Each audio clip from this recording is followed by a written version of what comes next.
Country delight buffalo milk ని మా family వాళ్ళకి ఎప్పటి నుండో వాడుతున్నాను. ఈ పాల ఫస్ట్ యూజ్ నుండి నాకు దీనిపైన చాలా నమ్మకం వచ్చింది. Choose Country Delight and live better. నమస్తే నాగేశ్వర్ గారు. సిఐడి మాజీ చీఫ్ పివి సునీల్ కుమార్ మరో వివాదంలో చిక్కుకున్నారు సార్. బహిరంగ సభలో ఆయన కులాల ప్రస్తావన తీసుకొచ్చారు. కాపులు దళితులు ఏకమైతే రాజ్యాధికారం మనదే, కాపులు ముఖ్యమంత్రి కాండి, ఉప ముఖ్యమంత్రి పదవి దళితులకు ఇవ్వండి ఆయన పిలుపునిచ్చారు సార్. దీని మీద కూడా Raghuramakrishnaraju AP assembly deputy speaker Raghuramakrishnaraju అభ్యంతరం వ్యక్తం చేస్తూ ఉన్నారు. ఆయన సర్వీసులో ఉండగా సర్వీస్ రూల్స్ ను ఉల్లంఘించి ఇలా మాట్లాడారు అంటూ కేంద్రానికి ఒక లేఖ కూడా రాశారు. ఈ వివాదానికి కారణమైన పివి సునీల్ కుమార్ వ్యాఖ్యలు. మా డిమాండ్కి మీరు కూడా కాపు సోదరులు కూడా మాకు సహకరించండి. నేను ఈ వేదిక నుంచి విజ్ఞప్తి చేస్తున్నా. ఎందుకంటే ఈ రోజు రాష్ట్రంలో ఉన్నటువంటి ఒక ప్రధానమైన కులం, అత్యధిక జనాభా ఉన్నటువంటి కులం కాపు కులం, అధికారం కోసం ప్రయత్నిస్తున్న ప్రారంభకు ప్రస్తుతం కాపు కులం కాబట్టి ఆ సోదరులు కూడా మనతో కలిస్తే మన బలం రెట్టింపు అవుతుంది. కాబట్టి మనం అందరినీ కలుపుతుంటే అందరికీ మన ఎజెండా ఏమిటో తెలియజేసి చెప్పండి. మీరు మా దళిత మేడ పంచాయతీకి మద్దతు కనిపిస్తే నేను మీకు మద్దతు ఇస్తాను. మీ దోప నాయకుడిని మీరు ముఖ్యమంత్రిని చేస్తారు, మా దళిత నాయకుడిని ఉప ముఖ్యమంత్రి చేయండి, మా హర్షకుమార్ ఉప ముఖ్యమంత్రి చేయండి, మా విజయ్ కుమార్ ఉప ముఖ్యమంత్రి చేయండి, మా జాడా శ్రావణ ఉప ముఖ్యమంత్రి చేయండి. చెప్పండి. నేను ఎన్నికల్లో టికెట్ ఇస్తే కూడా నా వద్దు దళిత వేడ పంచాయతీ కావాలని నేను టికెట్ వదులుకుంటేనే ఆ మాత్రం హామీ వచ్చింది. ముఖ్యమంత్రి అంటే నువ్వు 2 సంవత్సరాలు ఇంకో తర్వాత అట్లా కాదు, 5 సంవత్సరాలు ఆయనే ఉండాలి. అలాంటి ముఖ్యమంత్రి కాదు. కాబట్టి మిగతా కులాలను కూడా కలుపుకోండి, కలవండి, వాళ్ళతో మనకు భేదం లేదని చెప్పండి. మేము మీకు సహకరిస్తాం, మీరు ముందుకెళ్ళండి, మీతో పాటు మేము కూడా ముందుకు వస్తాం. మా నిధులు మాకు ఇవ్వండి, మా పంచాయతీ మాకు ఇవ్వండి, మా ఆడపడుతున్న సర్పంచులు చేయండి, వాళ్ళ వార్డు మెంబర్లు చేయండి. మా డిమాండ్కి అంబేద్కర్ విగ్రహావిష్కరణ కార్యక్రమంలో ఈ వ్యాఖ్యలు చేశారు సార్. అంటే అఫీషియల్ గా ఒక ఐపీఎస్ గా అక్కడికి అటెండ్ కాకపోయినా ఆయన ఐపీఎస్ గా ఉన్నారు కాబట్టి ఈ సర్వీస్ రూల్స్ ని బ్రేక్ చేశారు అనేది ఆయన మీద ఉన్న ఆరోపణ. ఆయన్ని సర్వీస్ నుంచి తొలగించాలి అని చెప్పి రఘురామకృష్ణరాజు కేంద్రానికి ఒక లేఖ కూడా రాశారు సార్. ఏంటి సార్ ఈ వివాదం మీద మీకు ఇష్యూ? ఆయన ఆల్ ఇండియా సర్వీసెస్ లో ఉన్నాడా, ఉండి అలా మాట్లాడే ఇష్యూ కాదు. ఆయన ఆల్ ఇండియా సర్వీసెస్ లో ఉన్నాడని ఆయనకు తెలియదా? ఆయన నీ ఇష్టం వచ్చిన చర్య తీసుకోండి అని చెప్పడానికి మాట్లాడాడు. అందువల్ల ఇష్యూ ఐపీఎస్ కనుక మాట్లాడాడని మాట్లాడకూడదు. That's very clear. All India services లో ఉన్న వారి కోడ్ ఆఫ్ కండక్ట్ ప్రకారం పొలిటికల్ ఆస్పెక్ట్స్ పైన మాట్లాడకూడదు. దాంట్లో ఏం డిస్ప్యూట్ లేదు. ఐ థింక్ ఆయన స్టేట్మెంట్ ఇచ్చాడంటే తన పైన డిసిప్లినరీ యాక్షన్ తీసుకున్నా ఆయన సిద్ధంగా ఉన్నాడని అర్థమవుతుంది. బహుశా తన పైన క్రమశిక్షణ చర్య తీసుకోవాలని కోరుకుంటున్నట్టు కూడా ఉన్నది. ఎందుకంటే ఒకసారి క్రమశిక్షణ చర్య తీసుకుంటే ఆయనకు ఒక నరేటివ్ దొరుకుతుంది. చూడండి, నేను నా సామాజిక వర్గం తరఫున మాట్లాడితే నన్ను పదవి నుంచి ప్రభుత్వం తొలగింపజేసింది. ఈ ప్రభుత్వం మా సామాజిక వర్గానికి వ్యతిరేకము. మా సామాజిక వర్గ హక్కుల గురించి, రాజ్యాధికారంలో వారి వాటా గురించి మాట్లాడితే నాపై కక్షగట్టి చర్య తీసుకున్నారని ఆయన ఒక నరేటివ్ కూడా దొరుకుతుంది. బహుశా ఆ వ్యూహంతోనే సునీల్ కుమార్ ఆ మాట మాట్లాడి ఉంటాడు. అందువల్ల ఆయన ఏదో ఐపీఎస్ ఉద్యోగం పోతుందని భయపడి మాట్లాడకుండా ఉండే స్వభావం కూడా కాదనుకుంటాను. సో అందువల్ల ఒక సీనియర్ ఐపీఎస్ అధికారిగా ఉండి అనేక వివాదాల్లో చిక్కుకున్నటువంటి సునీల్ కుమార్ తెలియదా ఇవన్నీ? సో ఈ నోస్ ఇట్. చాలా మంది ఐఏఎస్ ఐపీఎస్ రాజకీయాల్లోకి వస్తున్నారు కదా. బహుశా ఐ థింక్ సునీల్ కుమార్ కూడా రాజకీయాల్లోకి రావటానికి ఒక మార్గాన్ని సుగమం చేసుకుంటున్నాడు అనుకుంటున్నాను. సో రఘురామకృష్ణరాజు ఐపీఎస్ నుంచి ఆయన సస్పెండ్ చేయండి అంటే నేతి అదంతా చూడండి మీకు. సో తంతే పల్లబుట్టలో పడ్డాడు అని.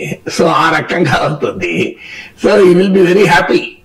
రఘురామకృష్ణరాజు బహుశా సునీల్ కుమార్ వ్యూహం తెలియక ఆయన పైన చర్య తీసుకోండి అని అడుగుతున్నాడు కావచ్చు. అదే బహుశా సునీల్ కుమార్ కోరుకుంటున్నట్టున్నాడు, చర్య తీసుకోండి, చర్య తీసుకుంటే ఆయన ఐ థింక్ ఆయన షెడ్యూల్ కులాలు మాలకు చెందినతను ఐ థింక్ ఆయన. సో అందువల్ల ఆయన చూడండి మా మాలలకు అన్యాయం జరుగుతుంది, నేను అన్నది ఏంటి, నేను తప్పేంటి, నేను రాజ్యాధికారంలో మాకు వాటా కావాలన్నాను, వీళ్ళేనా కమ్మలు రెడ్లు రాజులు వీళ్ళే పాలిస్తారా అని అంటాడు. రేపు చూడండి మీరు ఇదే మాటలు మాట్లాడతాడు. ఎందుకంటే that is the strategy, clear గా అర్థమవుతుంది కదా.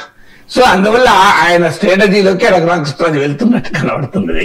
సో ఇక నెక్స్ట్ క్వశ్చన్ ఏంటంటే, ఆంధ్రప్రదేశ్ లో కులం అనేది సునీల్ కుమార్ చెప్పలేదు, పవన్ కళ్యాణ్ చెప్పాడు కదా. మన తెలంగాణలో పక్క రాష్ట్రంలో వాళ్ళకు రాష్ట్ర భావన ఉంది, మనకు రాష్ట్ర భావన లేదు, కులం భావనే ఉంది అని. సో ఓపెన్ గా పవన్ కళ్యాణ్ అన్న మాటలు కదా.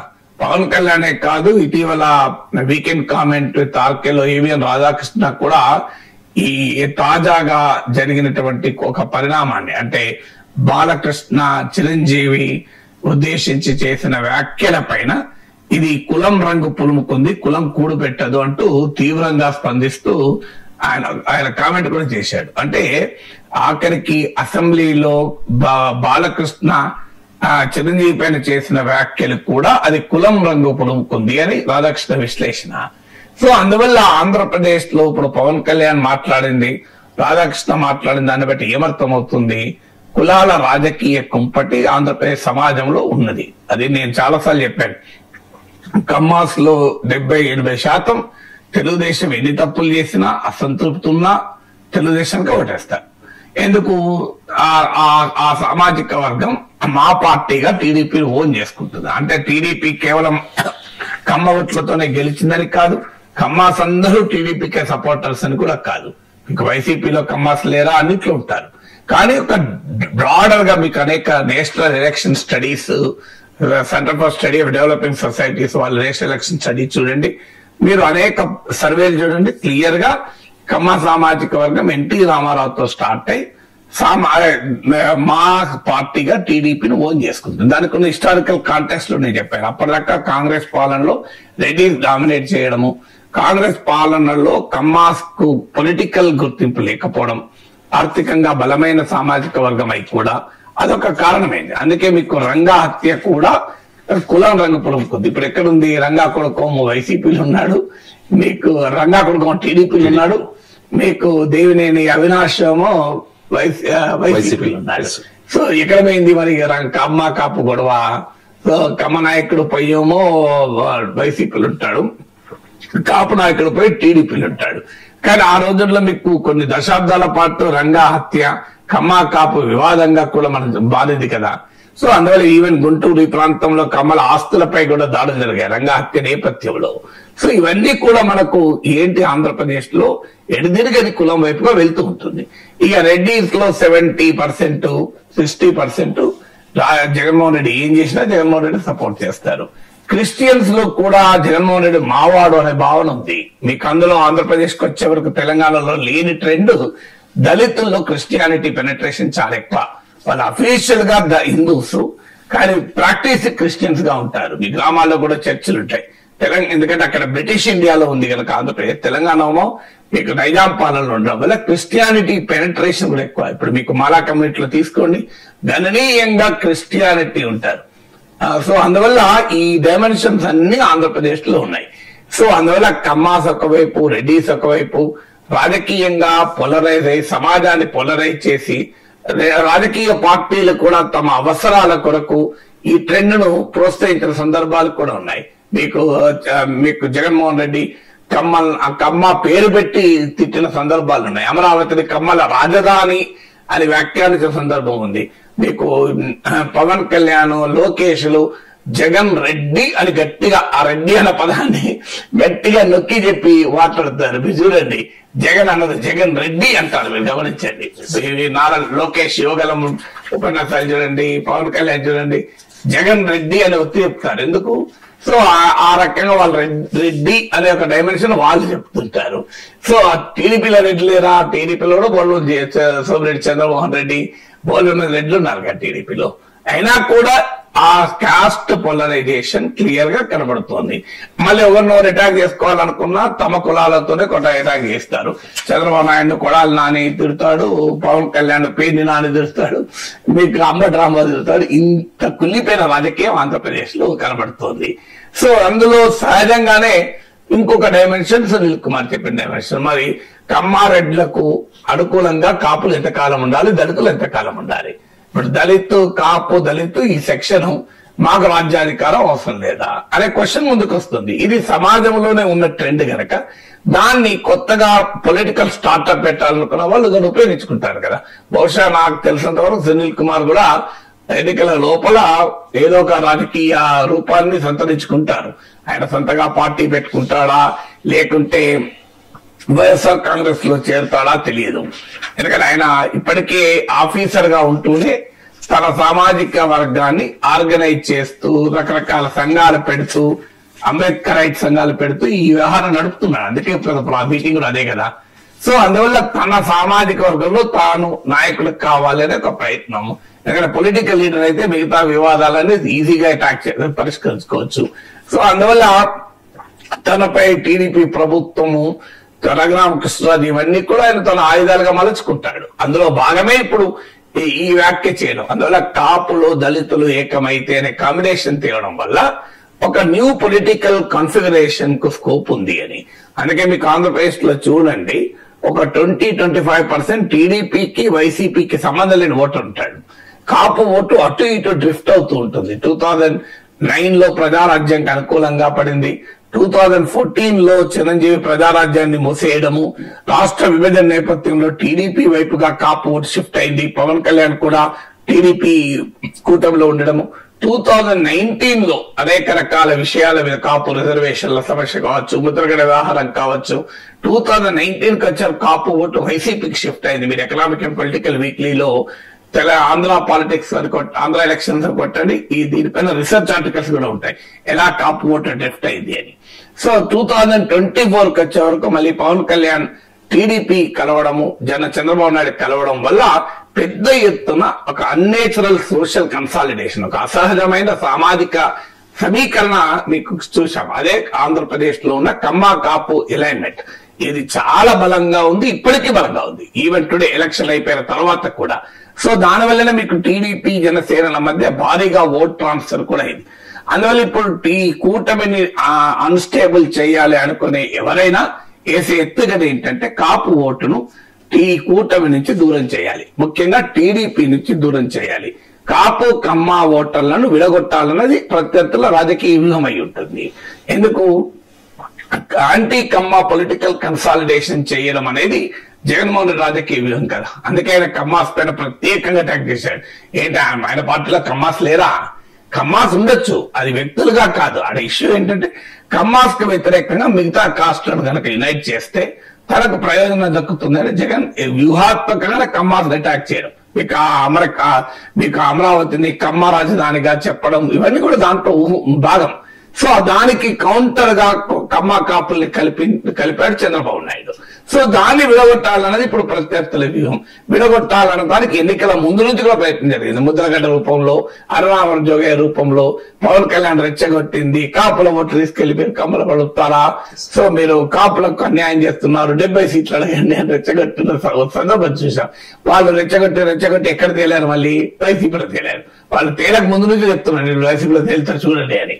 మీరు ముద్రగడ వైసీపీలో చేరాడు, ముద్రగడ పద్మనాభరెడ్డి అయ్యాడు. తర్వాత మీకు అరుణావరం జోగయ్య కొడుకు వైసీపీలో తేలాడు. నేను 6లో చెప్పాను, మన ప్రోగ్రామ్ లో చెప్పాను, ఇదంతా వైసీపీ రాజకీయ వ్యూహం చూడండి అని. సో పవన్ కళ్యాణ్ రెచ్చగొడుతూ వచ్చారు. సో ఇలా కాస్ట్ క్యాలిక్యులస్ అనేది ఆంధ్రప్రదేశ్ లో ఎలా పనిచేస్తుందని దానికి కారణం. ఇక్కడ ఆంధ్రప్రదేశ్ రాజకీయాల్లో ఇప్పుడు లేటెస్ట్ సర్వేస్ కూడా బట్టి చూస్తే ఈ రోజు ఎలక్షన్ జరిగిన ఒక 40% ఓటింగ్ వైసీపీ వెనకాల ఇంకా నిలబడుతోంది. అది ఇంత ఓడిపోయాక, కూటమి నుంచి ఇంత దాడయ్యాక కూడా తన 40% ఓటింగ్ ను జగన్మోహన్ రెడ్డి నిలుపుకోగలుగుతున్నాడు. కానీ క్లియర్ గా టీడీపీ జనసేన కలవడము, కమ్మ కాపు సోషల్ కోయలిషన్, చంద్రబాబు నాయుడు పవన్ కళ్యాణ్ కలయిక వల్ల ఈనాటికి కూడా కూటమికి 50% ఓటింగ్ ఉంది. అంటే ఒక 10% డిఫరెన్స్ ఇప్పటికీ ఉంది. సో ఈ రోజు ఎన్నికలు జరిగితే ఏదో కూటమి ఓడిపోతుంది, చంద్రబాబు నాయుడు ప్రభుత్వం పతనం అవుతుంది అని జగన్మోహన్ రెడ్డి చెప్తున్నారు, కానీ నిజం కాదు. సో అందువల్ల రేపు రాబోయే కాలంలో రాజకీయ మార్పు రావాలి అంటే, రాజకీయ పరిస్థితుల్లో మార్పు రావాలంటే అనివార్యమైంది ఏంటంటే కూటమి ప్రత్యర్థులకు కమ్మ కాపు డివిజన్ తీసుకురావడం. సో అందువల్ల ఇవాళ సునీల్ కుమార్ కూడా అందరూ తెలుసు జగన్మోహన్ రెడ్డి సన్నిహితుడు అని. బహుశా ఆయన సొంతగా పార్టీ పెట్టాలని ఆకాంక్ష ఉండొచ్చు, పొలిటికల్ స్టార్ట్అప్ లాగా తానెందుకు పార్టీ పెట్టకూడదని.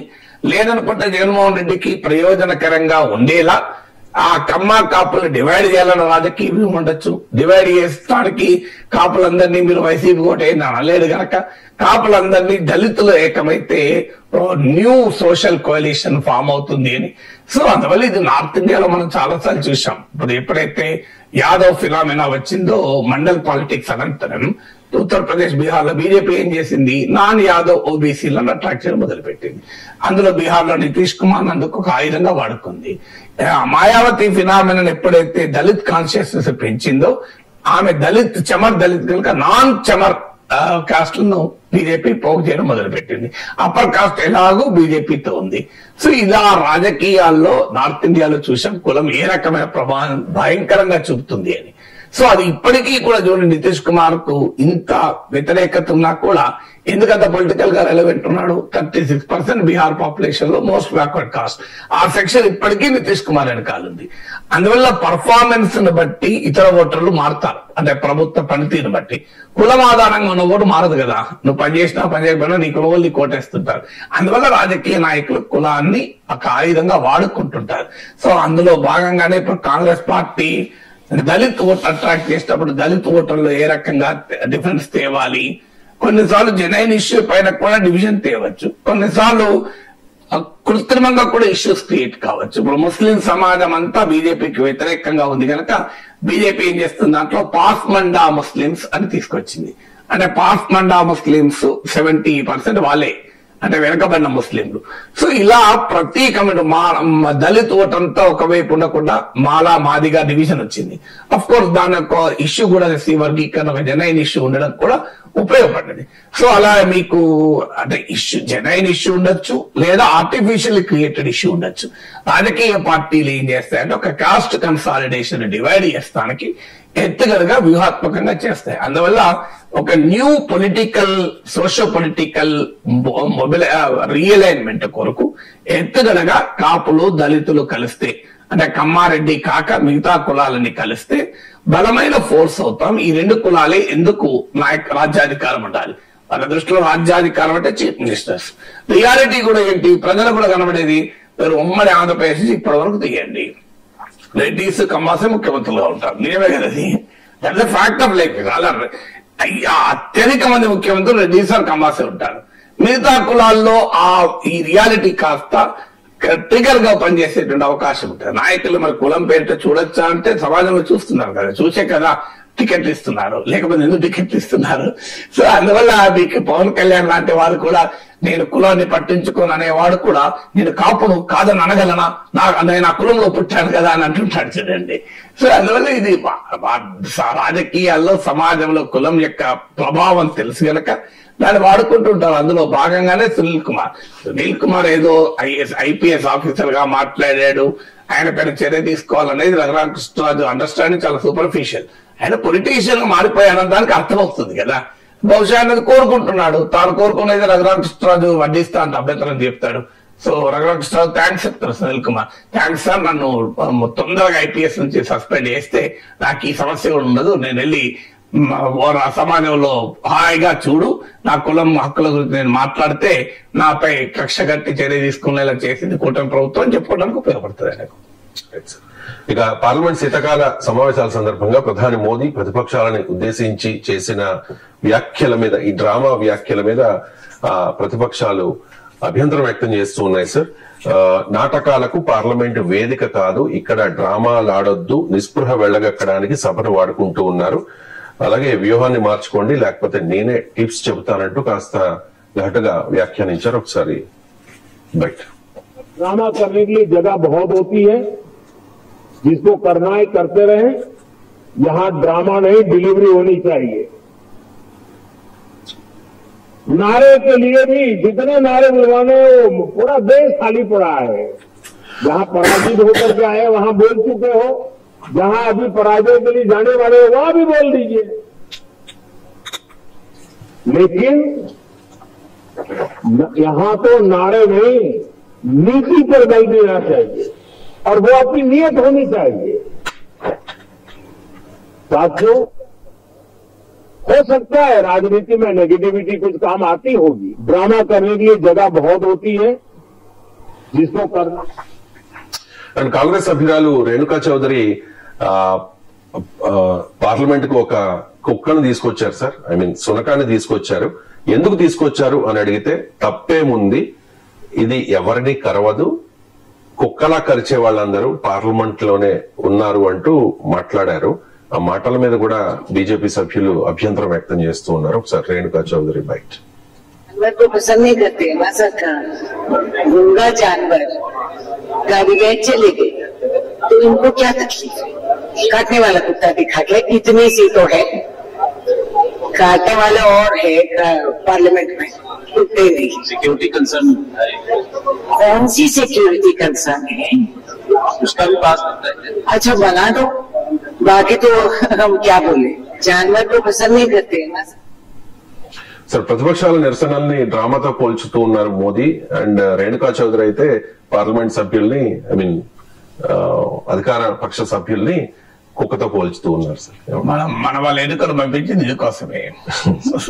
ఇప్పుడు మనమెవరం అనేది మనం ఆలోచించుకోవాలి. వీళ్ళందరినీ పార్లమెంట్ కు పంపించి మనమేమరం పంపించింది మనమే కదా ఓట్లేసి.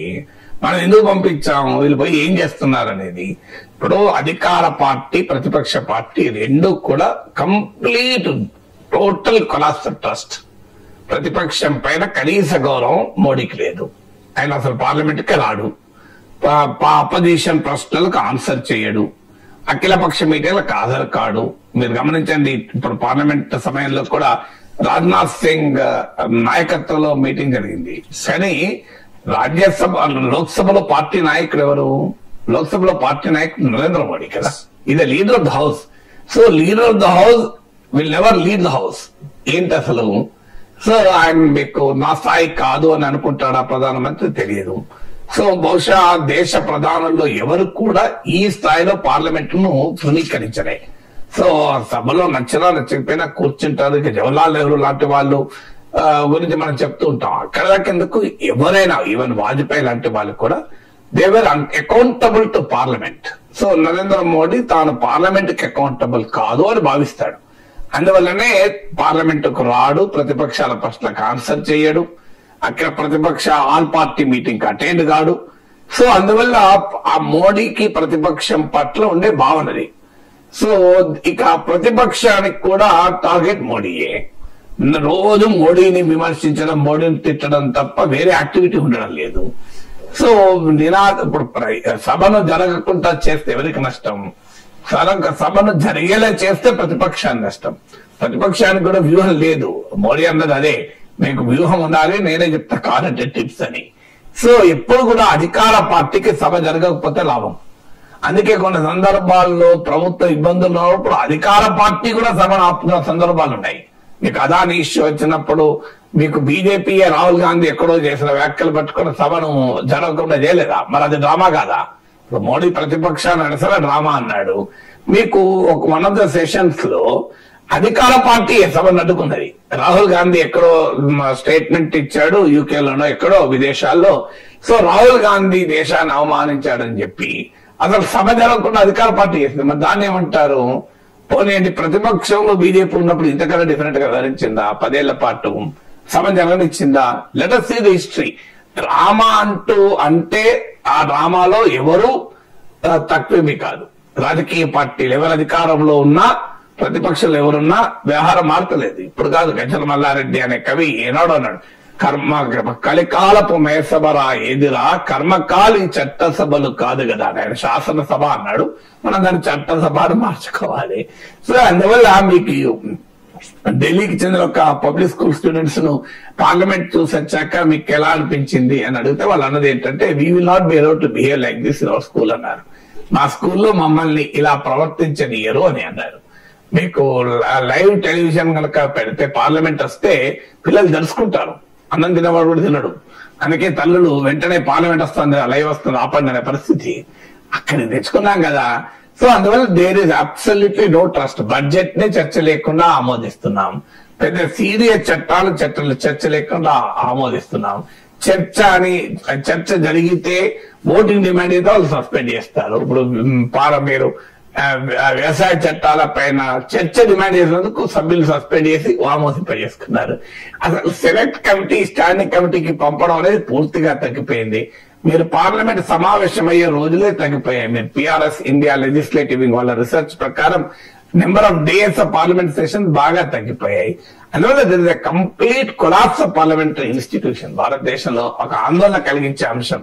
సో దీనికి గంట కట్టాలి, బాగు చేయాలన్నది పొలిటికల్ వన్ అప్ మ్యాన్షిప్ కు ఇదొక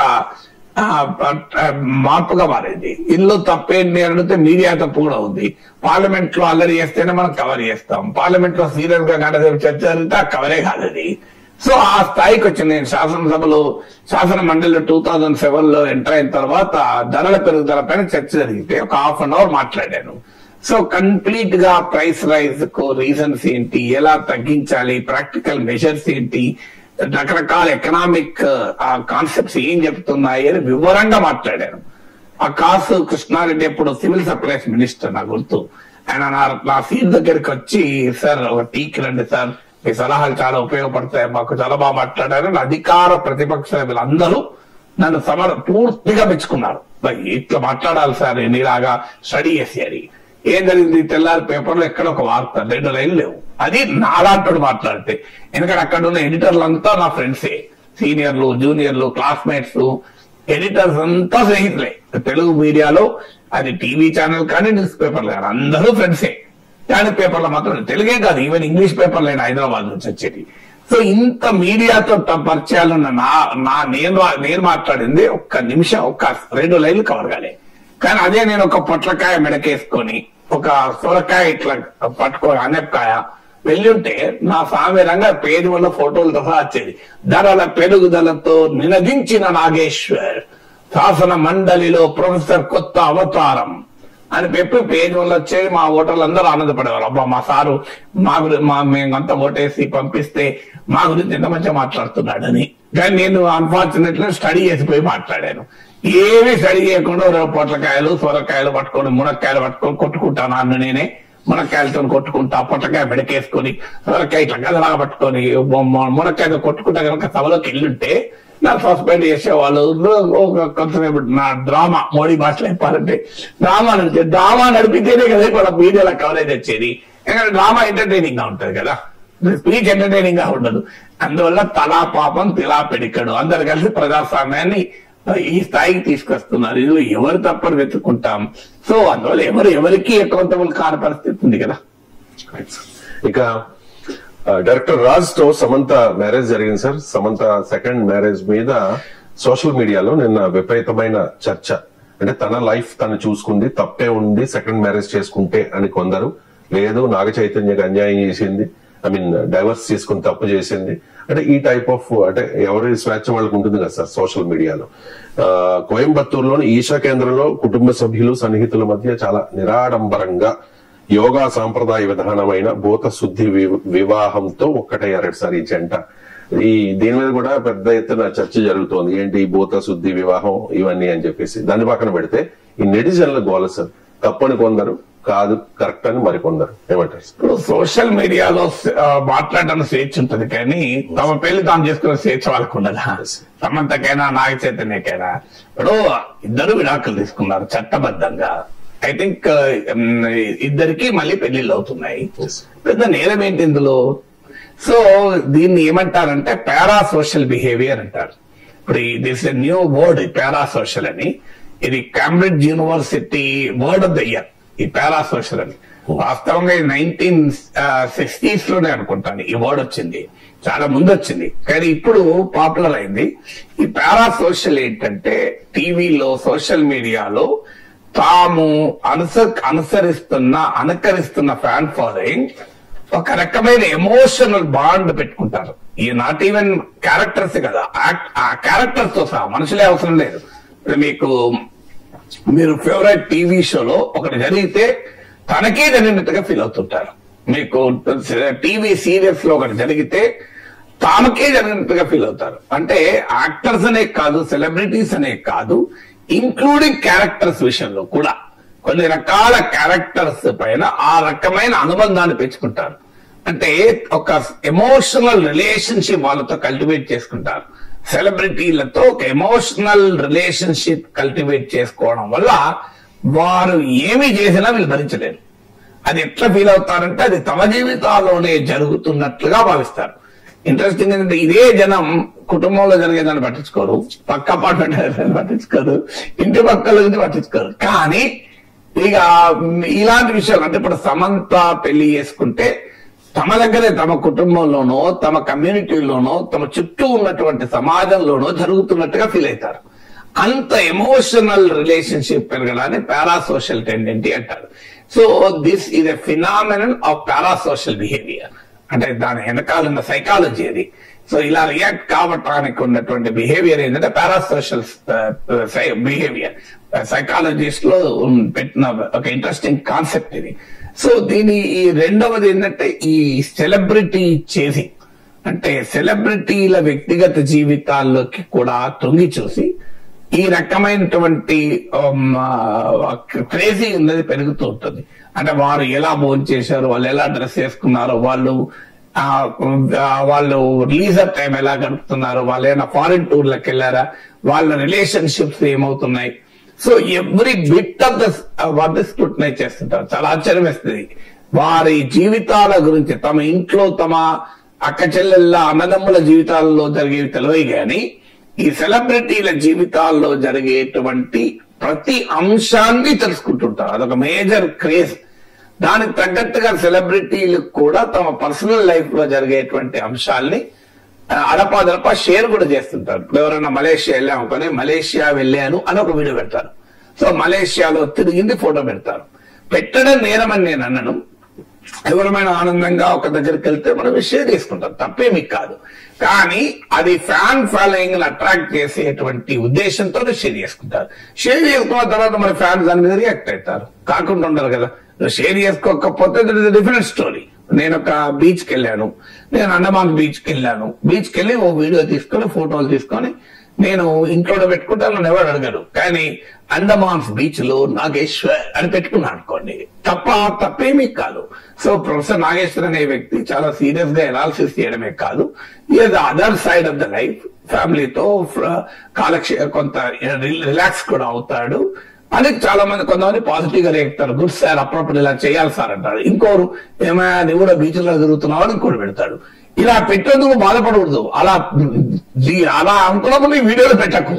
పెట్టిన తర్వాత ఆటోమేటిక్ గా 4 రకాలు రియాక్ట్ అవుతారు. అంటే పర్సనల్ లైఫ్ కు సంబంధించినటువంటి విజువల్స్ షేర్ చేసినప్పుడు you inevitably invite criticism, invite comments. Positive ఉంటాయి, నెగిటివ్ ఉంటాయి. లేదు నీకు ఇష్టం లేదనుకోండి, సప్పుడే కదా నీ వరకు ఉంచుకో. సో కానీ సెలబ్రిటీలు ఏం చేస్తారు, అనివార్యంగా తమ సోషల్ లైఫ్ తమ పర్సనల్ లైఫ్ కు సంబంధించిన వాటిని షేర్ చేస్తుంటారు. మరి వాళ్ళు ఎందుకు షేర్ చేస్తారు, వాళ్ళకి తెలియదా ఇది? వాళ్ళు డెలిబరేట్ గా షేర్ చేస్తారు. ఎందుకు? వాళ్ళ ఫ్యాన్ ఫాలోయింగే వాళ్ళ ఉనికికి మూలం కదా. ఇప్పుడు any influencer, any actor, any celebrity, political celebrity కానీ, మీకు ఫిలిం సెలబ్రిటీ కానీ, ఇంక్లూడింగ్ స్పోర్ట్స్ సెలబ్రిటీ కానీ, వాళ్ళ ఉనికికి వాళ్ళ మనుగడకు ఈ ఫ్యాన్ ఫాలోయింగ్ కారణం. అంటే ఈవెన్ ఒక క్రికెటర్ అయినా ఫ్యాన్స్ వల్ల ఆయన క్రికెట్ ఆడాడు, కానీ క్రికెట్ ఆడడం వల్ల తన కాంట్రాక్ట్ లో యాడ్ కాంట్రాక్ట్ రావాలన్నా కూడా ఆ ఫ్యాన్ ఫాలోయింగ్ ఉంటేనే కాంట్రాక్ట్లు వస్తాయి, లేకపోతే రావు కదా. ఇక సినిమా వాళ్లకు, పొలిటికల్ సెలబ్రిటీలు, సోషల్ మీడియా ఇన్ఫ్లుయెన్సర్లకైతే వారి ఫ్యాన్ ఫాలోయింగే కదా వారి ఉనికికి మనుగడ కారణము. అందువల్ల వారు నిరంతరం తమ అభిమానులతో వారు కూడా ఒక రకమైన పారాసోషల్ బిహేవియర్, వాళ్ళు కూడా కమ్యూనికేట్ అవుతూ ఉంటారు. ఎందుకంటే వాళ్ళ ఉనికి మనుగడ కూడా దాంతో ఆధారపడి ఉంది కదా. ఇది కారణాలు. మరి నెక్స్ట్ క్వశ్చన్ ఏమొస్తుంది, సమాజం ఏ రకంగా రియాక్ట్ కావాలి? ఒకటి, అనైతికల్ బిహేవియర్ ను మనం ప్రశ్నించాలి. అని అనైతికమైన ప్రవర్తన ఉంటే అది కల్చరల్ డీజనరేషన్ గనక మనం ప్రశ్నించాలి. కానీ ఒక వ్యక్తి, అది ఎంత సెలబ్రిటీ అయినా, సమంత అయినా, నాగ చైతన్య అయినా, వాళ్ళు హ్యూమన్ బీయింగ్స్ కదా. వాళ్ళకి ఏదో ఒక సమయంలో పర్సనల్ లైఫ్ ఉంటది. ఇప్పుడు అవన్నీ షేర్ చేసుకోలేరు. ఇప్పుడు నాగ చైతన్య, సమంత జీవితంలో ఏం జరిగింది అన్నది మనకు ఫ్యాన్స్ ఏమనుకుంటారో మాకు అన్ని తెలుసు అనుకొని కొంతమంది సమంత తప్పని, కొంతమంది నాగ చైతన్య తప్ప అంటారు. వీళ్ళకి ఏం తెలుసుంటది? వాళ్ళ జీవితంలో జరిగిన ఏది మనకు తెలియదు. అందువల్ల ఎవరిది తప్పు అని మనం జడ్జిమెంట్ ఇవ్వలేము. ఎవరిది తప్పు అయినా వారికి కారణం వారు, దానికి రిజల్ట్ అనుభవించేది వారు, మనకెందుకు? సో అందువల్ల మనం just because you like that actor, ఆ యాక్టర్ చెప్పింది యాక్టర్ చేసింది రైట్ మనకు ఎలా తెలుస్తుంది? అందువల్ల వాళ్ళ వైవాహిక జీవితంలో అనేక రకాల సందర్భాల్లో ఏం ఇష్యూస్ వచ్చా మనకు తెలియదు. నన్ ఆఫ్ ద బిజినెస్, వాళ్ళ లైఫ్ ను వాళ్ళకి వదిలేయాలి. ఇప్పుడు మనం సమంతను అభిమానించిన వారు ఎవరైనా నాగ చైతన్యతో పెళ్లి చేసుకోవడం వల్ల అభిమానించలేదు, పెళ్లి కొరకు అభిమానించలేదు. సమంత యాక్షన్ అభిమానించారు, యాక్షన్ అభిమానించండి. ఎవరిని పెళ్లి చేసుకుని మీకేంది? నాగ చైతన్య యాక్షన్ మీరు అభిమానించారు, కానీ నాగ చైతన్య సమంతను చేసుకోవడం వల్ల అభిమానించలే కదా. వాళ్ళ రిలేషన్షిప్స్ కు మీ ఫ్యాన్డమ్ కు సంబంధం లేదు. సో రిలేషన్షిప్ కు బేసిస్ సినిమా వాళ్ళ యాక్షన్, దానికే కన్ఫైన్ కండి. బియాండ్ దట్ ఎంటర్ కావడం అనేది అభ్యంతరకరం కూడా. వాళ్ళ privacy, right to privacy, right to privacy the right to life కదా. జీవించే హక్కులో భాగమని సుప్రీంకోర్టు తీర్పు కూడా చెప్పింది. అంటే వ్యక్తిగత గోప్యత అనేది వారి హక్కు. అందులో పబ్లిక్ లైఫ్ లో ఉన్న వాళ్ళు చీప్ గా దొరుకుతారనుకోవడం కూడా పొరపాటు కదా. So they have their own personal life to lead.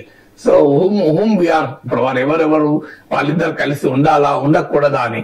సమస్య ఏమవుతుందంటే ఇద్దరు సెలబ్రిటీలు పెళ్ళైనప్పుడు వాళ్ళిద్దరు విడిపోవడానికి కూడా వీళ్ళు భరించలేరు, ఆ బ్రేకప్ కూడా భరించలేరు. సినిమాలోనే మనకు హీరో హీరోయిన్లు ప్రేమించుకున్నాక బ్రేకప్ అయితే భరించలేదు. అది ఇంతకుముందు చెప్పిన పారాసోషల్ టెండెన్సీ వల్ల. ఇక నిజ జీవితంలోనే తాను బాగా అభిమానించేటువంటి వారు విడిపోతున్నారంటే భరించలేని పరిస్థితి రావచ్చు. కానీ that is we have to differentiate. Professional life, personal life differentiate చేయాలి. ప్రొఫెషనల్ లైఫ్ వరకు మాత్రమే మనకు కన్ఫైన్ కావాలి. పర్సనల్ లైఫ్ లోకి ఎంటర్ అయ్యే హక్కు ఎవరికి ఉండదు. సార్, ఇక గ్లోబల్ ఫుడ్స్ ను ఎంజాయ్ చేయడం ఇండియాలో పెరిగింది సార్. ఇతర దేశాల ఫుడ్స్ ని ఇండియన్స్ ప్రిఫర్ చేస్తూ ఉన్నారు అనేది తాజా రిపోర్ట్. సార్, గ్లోబల్ ఫుడ్స్ పై ఇండియన్స్ కి క్రేజ్ ఎందుకు పెరుగుతోంది? అది మీకు లేటెస్ట్ నేషనల్ రిపోర్ట్ కూడా అదే తెలుస్తోంది. మీకు అదంతేందుకు మీరు ఏ రెస్టారెంట్ కు పోయినా స్విగ్గీ జొమాటోలో ఆర్డర్స్ చూసినా మనకు అర్థమవుతుంది. ఇప్పుడు కొన్ని అయితే అవి మనకి కావాలని కూడా మనకు తెలియదు. పాస్తా ఉంది, ఇప్పుడు మన ఇళ్లలో కూడా పాస్తా చేసేసుకుంటున్నారు. సో పాస్తా అనేది ఇటాలియన్ ఫుడ్, నాకు తెలిసినంత వరకు అది. సో పాస్తా ఇటాలియన్ అని మనకు చెప్తే తప్ప తెలియదు, అంత కామన్ అయిపోయింది. So it has become part of our life కదా. సో ఒకప్పుడు నార్త్ ఇండియన్ ఫుడ్ అని తినేవాళ్ళం. ఇప్పుడు నార్త్ ఇండియన్ ఫుడ్ ఏమున్నది? ఇప్పుడు నాన్లు, తందూరి రోటీలు, రుమాల్ రోటీలు, మీకు కుల్చాలు, పరోటాలు, ఇలా నార్త్ సౌత్ అనే డివైడ్ ఎక్కడ ఉంది? ఒకప్పుడు ఇవి నార్త్ ఇండియన్ ఫుడ్, ఇది నార్త్ లోనే ఉండేది. ఇక్కడ ఎక్కడో చోట పంజాబీ రెస్టారెంట్లు ఉండేవి మేము స్టూడెంట్ గా ఉన్న రోజుల్లో. ఇప్పుడు అది నీకు ప్రతి హోటల్లోనూ అన్ని ఉంటున్నాయి, పెళ్లిళ్ళలో కూడా అన్ని ఉంటున్నాయి కదా. లేటెస్ట్ ట్రెండ్ ఏంటంటే ఈ గ్లోబలైజ్డ్ డైనింగ్ ప్రాక్టీసెస్ పెరుగుతున్నాయి. అసలు ఫస్ట్ మైండ్ ఏంటంటే తాజా రిపోర్ట్ మీకు కన్నీ అండ్ స్విగ్గీ వాళ్ళ రిపోర్ట్ ఉంది, నేషనల్ రెస్టారెంట్స్ అసోసియేషన్ రిపోర్ట్ ఉంది. ఇండియన్స్ ఈటింగ్ అవుట్ బాగా పెరుగుతోంది. నేను ఈ మధ్య యూట్యూబ్ లో వీడియో పెట్టాను, చూడండి. So why Indians are eating out అని, అంటే బయట తినడం పెరుగుతోంది, రెస్టారెంట్లలో తినడము. ఇప్పుడు లేటెస్ట్ రిపోర్ట్ ఏంటంటే రెస్టారెంట్లు తినడం కూడా ఒకప్పుడు ఎలా ఉండేదంటే ఒక ఫేవరెట్ రెస్టారెంట్ కి రెగ్యులర్ గా వెళ్లేవాళ్ళు. ఇప్పుడు అది కూడా పోయింది.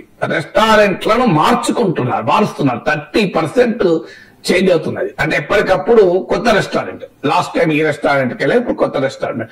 లాస్ట్ టైం ఈ రెసిపీ ట్రై చేసా, ఈ క్విజిన్ ట్రై చేసా, ఇప్పుడు ఇంకోటి. అంటే పీపుల్ ఆర్ ఇంక్రీజింగ్లీ ఎక్స్పెరిమెంటింగ్. ఈ అంటే ఫుడ్ కన్సంప్షన్ హ్యాబిట్స్ మనం స్టడీ చేస్తే 2 రకాల ఎక్స్పెరిమెంటేషన్ ఉంది. రెసిపీ క్విజిన్ లో ఎక్స్పెరిమెంటేషన్ ఉంది, అది 20% మారుతుంది. అంటే నువ్వు ప్రతి 2 సార్లు పోతే 3వ సారి ఇంకోటి ట్రై చేస్తున్నావు. అంటే ఒకప్పుడు ఇట్లా ఉండేది కాదు, నాకు ఇష్టమైంది కదా మళ్ళీ అదే తింటే అయిపోతాయి, డబ్బులు వేస్ట్ ఇంకోటి అనేవాళ్ళు. అలా కాకుండా ఇప్పుడు అన్ని రకాల ట్రై చేయాలి అనే ఎక్స్పెరిమెంటేషన్ పెరుగుతుంది. ఈవెన్ రెస్టారెంట్లు కూడా ట్రై చేస్తున్నారు. అందుకే జోక్ ఉంది, మీకు ఒక 50 రకాల వంటకాలు ఉన్న డిన్నర్కి వెళ్తే నీకు ఇష్టమైన అందులో 4, 5, 6 ఉంటాయి. అన్ఫార్చునేట్లీ అవి తినలేవు, ఎందుకంటే ఇవన్నీ ట్రై చేయాలి కదా. ఇవన్నీ ట్రై చేయాలి కనుక నీకు చాలా నచ్చినవి కూడా తినకుండా ఇవన్నీ తిని అనీజీ అయిపోయి ఇంటికి వచ్చినాక చింతకాయ పచ్చడి కలుపుకొని ఆవకాయ కలుపుకొని అన్నం తింటే తృప్తిగా ఉంటది అని. సో అందువల్ల ఆ రకమైన ట్రెండ్ కూడా పెరిగింది. సో అందువల్ల ఎప్పుడైతే ఈ ఎక్స్పెరిమెంటేషన్ చేసేటువంటి డైనింగ్ ప్రాక్టీస్ మారిపోయిందో మీకు ఆటోమేటిక్ గా సుషి అంటారు, ప్రొనౌన్సియేషన్ కూడా నాలుగు కష్టం, జపనీస్ ఫుడ్ అది. సో అలాగే మీకు బోబా టీ అని, తైవాన్ టీ అది, అంటే మన ఛాయ్ తో పోటీ పడుతుంది ఇప్పుడు తైవాన్ టీ అది. అందులో డిఫరెంట్ ఫ్లేవర్ వాటి వేస్తుంటారు. అలాగే జపాన్ వాళ్ళది మాచా టీ అని, గ్రీన్ టీ లాగా మాచా టీ అని. సో మన టీతో పోటీ పడుతుంది ఇప్పుడు బోబా టీ, మాచా టీ. అలాగే మీకు మెక్సికన్ టాకోస్ అని ఉంటాయి. మీకు మన చపాతీ ఒక రకంగా చెప్పాలంటే చపాతీలో కర్రీ పెట్టి దాన్ని ఇట్లా మలిచేస్తాం. సో మీకు మెక్సికన్ ఫుడ్ ఇది వెరీ ఫేమస్. మీకు కొరియన్ ఫ్రైడ్ చికెన్, మీకు కెంటుకీ ఫ్రైడ్ చికెన్ పై ఇప్పుడు కొత్తగా కొరియన్ ఫ్రైడ్ చికెన్ పెరిగిపోయింది. సో ఇప్పుడు మన ఇంట్లో మిరియాల చారు తాగుతాం, అదే ఒక ఫారిన్ టేస్ట్ దానికి తగ్గట్టు ఆ మెనూలో ఎక్స్ప్లెయిన్ చేస్తారు. ఏం లేదు, మన ఆలు టమాటా కర్రీ కూడా ఎక్స్ప్లెయిన్ చేస్తుంటే ఆలు cutting to fine pieces mixed with tomato and fried at a lower temperature with added with garlic in the beginning and ginger at the end. ఇట్లా దాన్ని ఎక్స్ప్లెయిన్ కూడా చేస్తారు డిజిటల్ మెనూలల్లా. సో దాన్ని ఏమి లేదు మనకు తెలిసిందే, కానీ దాన్ని అంతా ఎక్స్ప్లెయిన్ చేస్తే డిఫరెంట్ గా ఉంటుంది. సో ఈ రకంగా మీకు జపనీస్ ఫుడ్, వియత్నామీస్ ఫుడ్, మీకు తాజాగా లాస్ట్ 5 years లో కొరియన్ ఫుడ్ 17 times పెరిగింది. ఇండియాలో కొరియన్ ఫుడ్ టేస్ట్ చేయడం, even college restaurant, college canteen లో కూడా వచ్చేసింది Korean food. Korean food famous కావడానికి కారణం ఏంటంటే మీకు కొరియన్ సాంగ్స్ ఫేమస్ అయినాయి. మనం తెలుసుగా చాలా ఫేమస్, అది ఇంటర్నెట్ సెన్సేషన్ అయింది కొరియన్ సాంగ్, మీకు చాలా ఫేమస్ అయింది కదా.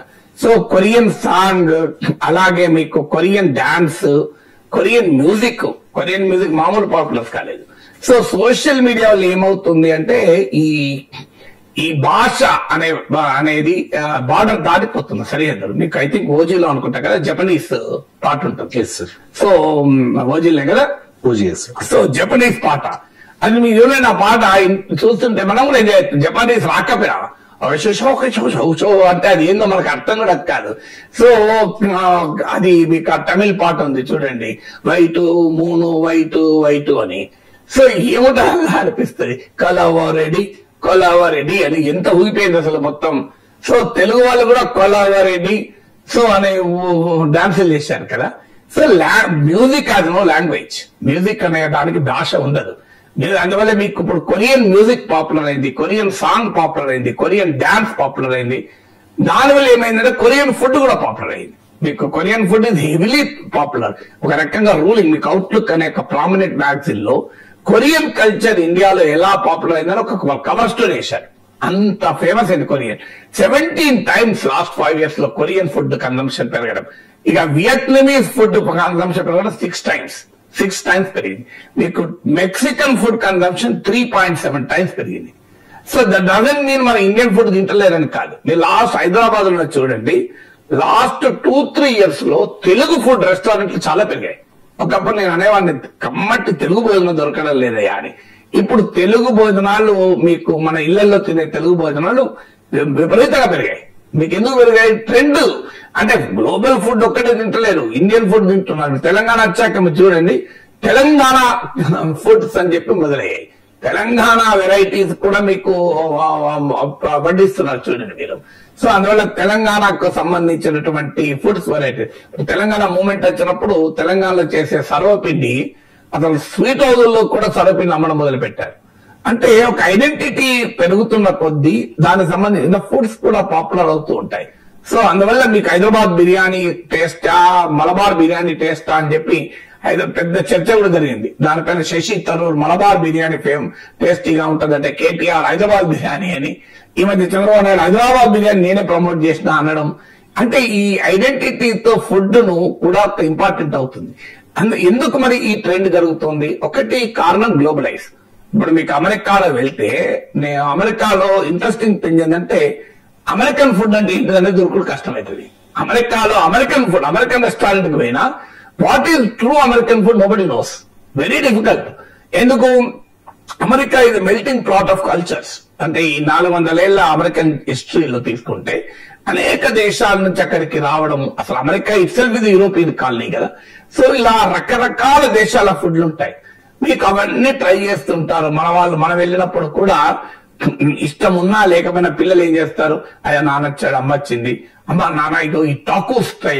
మేము కాలిఫోర్నియా వెళ్తున్నప్పుడు ఎయిర్పోర్ట్కి వెళ్తున్నప్పుడు టాకోస్ అంటే ఏంటి నాన్న, నేను మావాడిని అంటే అన్నందుకు వాడు ప్యాక్ చేసుకొని వచ్చి ఫ్లైట్ లో టాకోస్ నాన్న తిను అన్నట్టు. అదేంటంటే నువ్వు ఇంట్లో చూపెట్టావు కదా, నువ్వు అన్నావు కదా ఏంటిదని. సో ఆ టాకో తింటే నాకు ఇంట్లో మన ఎల్లిపాయ బెల్లం చపాతీ తింటే ఎక్కువ టేస్ట్ అనిపించింది. కానీ మరి ఏం చేస్తా, అది నా స్వభావం, అలా అందరి స్వభావం ఉండదు కదా. So they love it. రకరకాల ఫుడ్. ఇప్పుడు సుషి అయితే చాలా ఫేమస్, హైదరాబాద్ లో మామూలు ఫేమస్ కాదు. ఈవెన్ నాగ చైతన్య కూడా ఏదో రెస్టారెంట్ పెట్టినట్టు ఫారిన్ ఫుడ్ తో. సో అలా ఫారిన్ ఫుడ్ తింటున్నారు, ఇండియన్ ఫుడ్ కూడా తింటున్నారు. సో దే ఆర్ రకరకాల ఫుడ్. మేరకు ఇది పావ్ బాజీ ఎంత ఫేమస్ అయింది చూడండి మీరు. ఈవెన్ ఇప్పుడు మీకు బ్రెడ్ రకరకాల టెండెన్సీ. మీకు వడాపావ్ చూడండి, ఒకప్పుడు ముంబైలో ఫేమస్ అది వడాపావ్. ఇప్పుడు హైదరాబాద్ లో కూడా మీకు వడాపావ్ ఎంత ఫేమస్ అయింది చూడండి. సో అందువల్ల దిస్ ఇస్ గ్లోబలైజేషన్ వల్ల జరుగుతున్న పరిణామం. అంటే ట్రావెల్ రకరకాల దేశాలకు వెళ్తున్నారు. ఇప్పుడు మన వాళ్ళు సింగపూర్, థాయిలాండ్ వెళ్ళొస్తున్నారు. వెళ్ళొచ్చాక అక్కడ చూసిన ఒక ఫుడ్ ఇక్కడ ట్రై చేయడం. థాయ్ ఫుడ్, ఇండియన్ ఫుడ్ కాస్త సిమిలారిటీ ఉంటుంది, రైస్ కానీ ఇది కానీ. సో ఇలా రకరకాల ఫుడ్ మన విజిటర్స్ వెళ్ళడం, సింగపూర్, థాయిలాండ్, మలేషియా వెళ్లే వాళ్ళ సంఖ్య రోజు రోజుకు పెరుగుతోంది. సో అందువల్ల ఒకటి ఫారిన్ ట్రావెల్, రెండవది గ్లోబలైజేషన్ కావడం, సోషల్ మీడియా ప్రభావము. మీకు సోషల్ మీడియా ప్రభావం వల్ల ఏమవుతుంది, నీ చేతిలోని మొబైల్లో నువ్వు ప్రపంచాన్ని చూస్తున్నావు. టెలివిజన్ ప్రభావంతోనే వచ్చింది ఇలా జరిగిందంటే ఇప్పుడు సోషల్ మీడియా ప్రభావంతో ఇంకా ఎక్కువ పెరిగింది. దాంతో పాటు ప్రజలకు డిస్పోజబుల్ ఇన్కమ్స్ పెరుగుతున్నాయి. అంటే ఒక సెక్షన్ కు సమాజంలో middle class and upper middle class కు ఖర్చు పెట్టగలిగే ఆదాయం కూడా పెరుగుతోంది, ఒకప్పట్లాగా కాదు. సోషలైజేషన్ యొక్క ప్రాధాన్యత పెరుగుతోంది. ఇవన్నీ ఎక్స్పెరిమెంటేషన్ చేసే యంగర్ కస్టమర్ పెరుగుతున్నాడు. అందువల్ల this is new trend. So global food ఇండియాలో అయితే అదే సమయంలో ఇండియన్ ఫుడ్ కూడా మనం గ్లోబల్ గా పాపులర్ చేయాలి. మెక్డొనాల్డ్ అవే బర్గర్లు, పిజ్జాలే కాదు, why can't we make Indian food popular. So ఆ రకంగా ఇండియన్ ఫుడ్ కూడా మనం గ్లోబలైజ్ బ్రాండింగ్ చేయగలిగితే, నేను మీకు మా ఫ్రీమౌంట్ లో కాలిఫోర్నియాలో చూశాను, ఒక సమోసా ఇరానీ టీ హైదరాబాద్ నుంచి వచ్చేటువంటి వారు పెట్టారు. దాని ప్రభావంతో స్టార్ బక్స్ డిమాండ్ తగ్గింది. Starbucks is very famous brand కదా, వాళ్ళ డిమాండ్ కూడా తగ్గిపోయింది. అంటే ఇండియన్ ఫుడ్ కా పొటెన్షియల్ ఉంది అన్నదానికి ఇది ఒక ఉదాహరణ. కానీ ఆ రకంగా మనం తయారు. తర్వాత కన్వీనియన్స్ పెరిగింది. ఇప్పుడు మీకు ఈ ఫుడ్ డెలివరీ యాప్స్ వచ్చాక మీ కన్వీనియన్స్ కూడా పెరిగింది. నువ్వు ఇంట్లో కూర్చొని నువ్వు ఇంట్లో కూర్చొని టేబుల్ బుక్ చేసుకోవచ్చు. ఒకప్పట్లాగా అది పోయి లైన్ లో నిలబడాల్సిన అవసరం లేదు. నేను ఇంటర్మీడియట్ లో గుంటూరులో ఇంటర్మీడియట్ అయిపోయాక ఎంసెట్ కోచింగ్ కి పోతే ఆ గీతా కేఫ్ లో భోజనం చేస్తానికి పెట్టాం, శంకర్ విలాస్ గీతా కేఫ్ లకు. ఆడ టోకన్లు తీసుకొని గీతా కేఫ్ లో భోజనం చేయాలంటే క్రేజీ. ఓ టోకన్ తీసుకుంటే ఒక 5 టోకన్ల తర్వాత ఆ టోకన్ వచ్చేది. ఇప్పుడు ఆ సిచ్యువేషన్ లో నువ్వు ఫోన్ చేసి టేబుల్ బుక్ చేసుకోవచ్చు. సో థీమ్ బేస్డ్ రెస్టారెంట్స్ వచ్చాయి, రకరకాల ఇంటీరియర్స్ తో, అంటే not just taste the food, the experience of going to restaurant. So ఈ ఫుడ్ డెలివరీ యాప్స్ వచ్చాక ఫుడ్ టేస్ట్ ఒకటే సరిపోదు, ఎందుకంటే ఫుడ్ టేస్ట్ నువ్వు ఆర్డర్ చేసుకుని ఇంట్లో కూడా తినొచ్చు. అందువల్ల ఏం జరుగుతున్నది, రెస్టారెంట్ ఇది ఎక్స్పీరియన్స్ గా మారుస్తున్నారు. ఇప్పుడు సినిమా థియేటర్లు ఎందుకు మారిపోయాయి, ఒకప్పటిగా మల్టీప్లెక్స్ ఎందుకు వచ్చాయి? నువ్వు టీవీలో చూసేస్తావు కదా సినిమాను, ఓటీటీలో చూస్తావు. అది మల్టీప్లెక్స్ లో చూస్తేనే ఆ sound and visual effects enjoy చేస్తావు. అందువల్ల ఆ ఫుడ్ సేమ్ ఫుడ్ అయినా ఇక్కడ అనేది వెళ్ళి రెస్టారెంట్ లో తింటే ఆ అంబియన్స్, ఆ మ్యూజిక్, ఆ వాతావరణంలో తిన్నట్టుంటావు. సో ఆ రకంగా మీకు ఒక గార్డెన్ లో తిన్నట్టు, గుట్టలలో తిన్నట్టు, హాట్ లో తిన్నట్టు, ఒక గుహలో పోయి తిన్నట్టు, ఇలా ఒక లివింగ్ ఎక్స్పీరియన్స్ ను కూడా ఫుడ్ తో క్రియేట్ చేస్తున్నారు. సో ఆ లివింగ్ ఎక్స్పీరియన్స్ క్రియేట్ చేయడం కూడా మీకు ఈ ఫుడ్ బిజినెస్ పెట్టడానికి కారణమైంది. ఇవాళ లేటెస్ట్ రిపోర్ట్ ప్రకారం, కన్నీ అండ్ సిటీ రిపోర్ట్ ప్రకారం ఇండియాలో ఫుడ్ సర్వీసెస్ మార్కెట్ $125 బిలియన్. అంటే మీరు ఆలోచించండి ఎంత పెద్దదో. మీకు it account for 1.9% of GDP. దేశ జీడిపిలో food services industry account for nearly 2% of the GDP. ఆ స్థాయికి పెరిగాయి. అందువల్ల అనివార్యంగా ఈ పరిణామం వస్తుంది. ఇప్పుడు ఫోకస్ చేయాలంటే భారతదేశం వంటలకు ప్రసిద్ధి. ఒక భీముడు, ఒక నలభీమ పాకం, ఇలాంటి మనం చాలా విన్నాం కదా. This is the time for us to make global Indian food global brand గా మార్చాలి. So why can't our Indian food ఎందుకు మన సర్వపిండి ఎందుకు గ్లోబల్ బ్రాండ్ కాకూడదు, మన వడాపావ్ ఎందుకు గ్లోబల్ బ్రాండ్ కాకూడదు. ఇప్పుడు మన సమోసా ఆల్రెడీ ఇంగ్లీష్ డిక్షనరీలో పదంగా మారిపోయింది. సమోసా అనేది చిన్న సమోసా, వెరీ హంబుల్ సమోసా, అనేక రకాలు ఉండొచ్చు అందులో. ఆనియన్ సమోసా, మీకు కార్న్ సమోసా, బట్ ఇది సింపుల్ సమోసా ఇది గ్లోబల్ బ్రాండ్ టుడే. ఇంగ్లీష్ డిక్షనరీలో కూడా మీకు ఇంగ్లీష్ వర్డ్ ఇప్పుడు సమోసా అనేది. సో ఆ రకంగా ఇండియన్ ఫుడ్ గ్లోబల్ బ్రాండ్ చేయగలిగితే Indian culture, Indian soft power పెరుగుతుంది. దీన్ని సాఫ్ట్ పవర్ అంటారు. సో సాఫ్ట్ పవర్ కూడా పెరగడానికి ఉపయోగపడుతుంది, ఇండియన్ ఎకానమీ కూడా ఇది ఉపయోగపడుతుంది. So we should focus on creating Indian global food brand. So ఆ రకమైనటువంటి ఫుడ్ క్రియేట్ చేయగలిగాలి మనం. ఇక ఫైనల్ గా వెనిజులా మీద అమెరికా ఏ క్షణమైనా దాడి చేయవచ్చు అనే వార్తల్ని గత కొన్ని రోజులుగా చూస్తూ ఉన్నాం కదా సార్. వెనిజులా అండ్ అమెరికా ఈ రెండు దేశాల మధ్య ఉన్న వివాదం మీద మీరు కూడా మాట్లాడారు కూడా. రీసెంట్ గా ట్రంప్ వెనిజులా అధ్యక్షుడు మాడ్యురోకి ఒక స్ట్రాంగ్ వార్నింగ్ ఇచ్చాడు sir. You must leave the country అని చెప్పేసి. ఏంటి సార్ వెనిజులా విషయంలో ట్రంప్ వ్యూహం ఏంటి? ఇప్పుడు వెనిజులా ప్రెసిడెంట్ మధురావు చేసినల్లా కరెక్ట్ అని నేను ఏమంటలేను. ఆయన పైన కూడా ఆరోపణలు ఉన్నాయి, ఎలక్షన్స్ రిగ్గింగ్ చేశాడని, ఎకానమీని కొలాప్స్ అయిందని ఆయన పైన ఆరోపణలు ఉన్నాయి. కానీ వెనిజులా ప్రెసిడెంట్ గా ఎవరుండాలనేది ట్రంప్ డిసైడ్ చేస్తారు. Who is Trump to tell Venezuela president should leave? రేపు ట్రంప్ నచ్చకపోతే మోడీ షుడ్ లీవ్ ఇండియా అంటే ఒప్పుకుంటావా మనం? మీకు గుర్తుంటుంది, గుజరాత్ చీఫ్ మినిస్టర్ గా మోడీ ఉన్న రోజుల్లో అమెరికా వాళ్ళు వీసా రిజెక్ట్ చేశారు. అమెరికా ఆపర్చునిటీ అమెరికన్ ప్రభుత్వం ఎంత ఉంటుందో దానికి ఇదే ఉదాహరణ. అదే మోడీకి ఇప్పుడు నీరాజనాలు అర్పిస్తున్నారు వైట్ హౌస్ లో. సో అందువల్ల ఎవరు, నేను ఆ రోజు కూడా చెప్పాను, ప్రతిపక్షాలకు కూడా మోడీకి వీసా నిరాకరణ సమర్థించినప్పుడు నేను తీవ్రంగా ఖండించాను. ఇది అన్యాయము. Narendra Modi is an elected chief minister of our country. మా ప్రజలు ఎన్నుకున్నారు. మేమేమనుంటే మేము తెలుసుకుంటాం మా కోర్టులలో. మీరెవరు చెప్పడానికి? మా ప్రజలు ఎన్నుకున్న ముఖ్యమంత్రికి మీరు వీసా ఇవ్వనండి, హక్కు మీకు ఎవరు ఇచ్చారు? రేపు అమెరికన్ ప్రెసిడెంట్ మేము వీసా ఇవ్వమంటే ఒప్పుకుంటారా? అమెరికా ప్రెసిడెంట్ ఇరాక్ లో మారణ హోమం జరిపాడని. So who are you to decide? మేము అని నేను ఆ రోజు కూడా అన్నా. అందువల్ల మనం ఒక దేశము, సావరన్ కంట్రీ, యునైటెడ్ నేషన్స్ లో ఒక బేసిక్ సావరనిటీ. అంటే మధురావ్ షుడ్ లీవ్ వెనిజులా అంటే ఎందుకు? Because American multinationals want to exploit. వెనిజులాలో పెద్ద ఎత్తున అనేక రకాల సహజ వనరులు ఉన్నాయి. One of the world's largest hydrocarbon reserves ఉన్న దేశం అది. అందువల్ల మీకు ఎక్కడైతే చమురు సంపద ఉంటుందో అక్కడ ప్రజాస్వామ్యాన్ని అమెరికా సహించదు, అక్కడ స్వతంత్ర ప్రభుత్వాన్ని అమెరికా సహించదు. ఇలా సౌదీ అరేబియాలో అమెరికా ఏం చేస్తోంది? ఇరాన్ లో ఏం చేసింది? ఇరాన్ లో ఆయిల్ ఉంది కనుకనే కదా ఇరాన్ పైన దాడి. ఇరాక్ లో యుద్ధం చేసింది.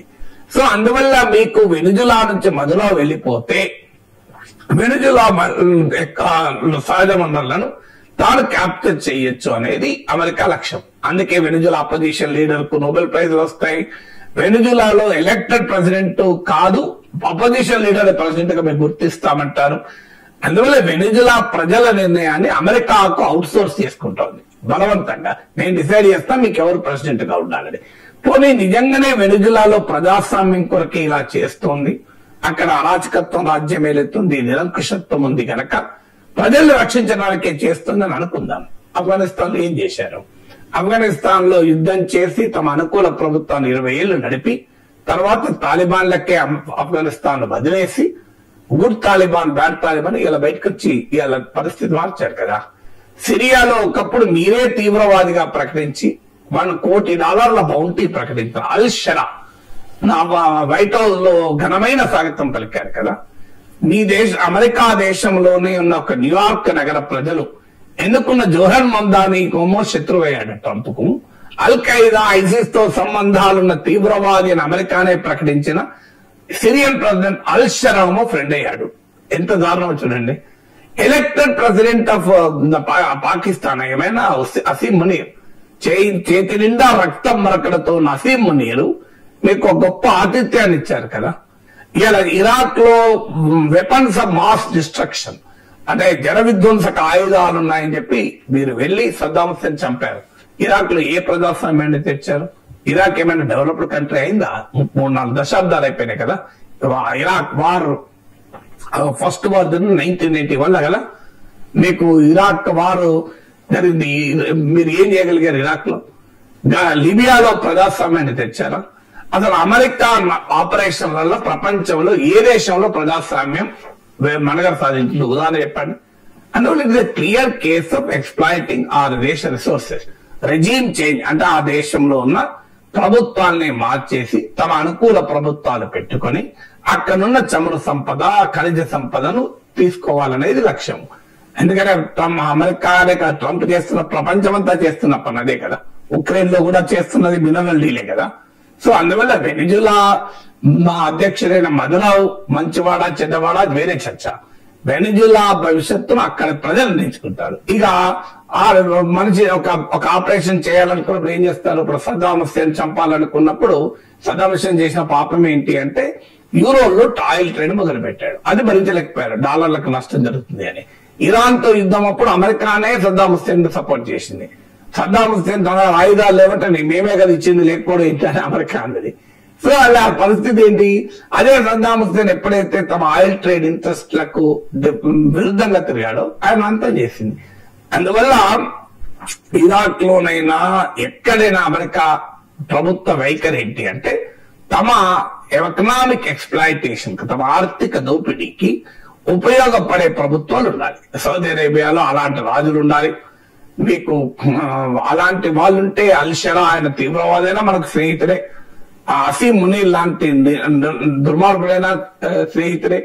కానీ తమకు నచ్చకపోతే అక్కడ డ్రగ్ కార్టెల్, ఇప్పుడు వెనిజులా ప్రెసిడెంట్ పైన ఏంటి మత్తు డ్రగ్స్, అమెరికాలో డ్రగ్స్ పెద్ద ఎత్తున పంపిస్తున్నాడు. కానీ డ్రగ్స్ అందరికీ తెలుసు, ప్రపంచ కొకైన్ క్యాపిటల్ కొలంబియా.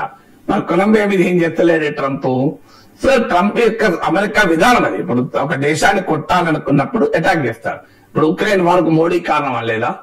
ఉక్రెయిన్ వారు మోడీ కారణం ఇండియానే రష్యన్ ఆయిల్ కొంటుంది. ఎంత అబద్ధం అని. రష్యన్ ఆయిల్, రష్యన్ గ్యాస్ ఎక్కువ కొంటున్న China. 51% of Russian LNG exports మీకు యూరోపియన్ యూనియన్ పోతున్నాయి. అయినా కూడా భారత్ పైన, మోడీ పైన అబాండాలే లేదా? అందువల్ల ఎక్కడైనా ఈ వైఖరి, ఒక దేశం స్వతంత్ర దేశం, ఆ దేశంలో ఎవరు అధికారం ఉండాలో ఆ దేశ ప్రజలు నిర్ణయించుకుంటారు కదా. Thank you so much sir.